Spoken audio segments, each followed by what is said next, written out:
other musculature, you have to use 1 megahertz frequency. Okay, now let's come to the 1 megahertz. It is used for more deeply seated muscles like the rotator cuff muscles. The rotator cuff muscles, they are covered by traps.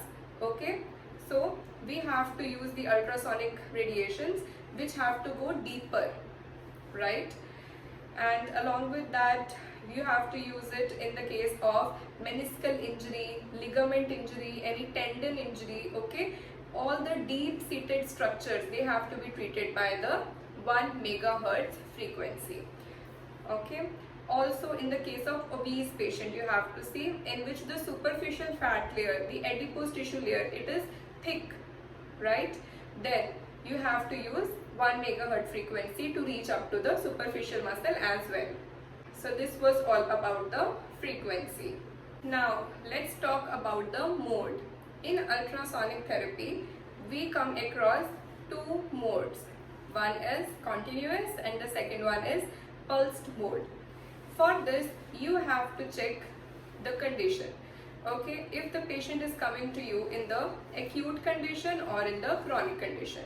If the patient is coming to you in the acute condition, what would be the problem with the patient? He will be having inflammation along with pain. Okay, so as we all know that ultrasound have thermal effect and non-thermal effect. The pulsed mode will promote the non-thermal mechanical effect of ultrasound. We have to use that in those patients because we want to promote more healing. We have to alleviate the symptoms in the patient and not exacerbate it. Okay, we do not want to provoke the symptoms. If in the acute condition patient is already having inflammation and we are giving continuous mode of ultrasound over that area, what will happen? Due to the thermal effect, the inflammation will increase more. Patient will experience more pain, more inflammation on that area. Okay, the symptoms will provoke. So ultimately we are worsening the condition because of the lack of knowledge.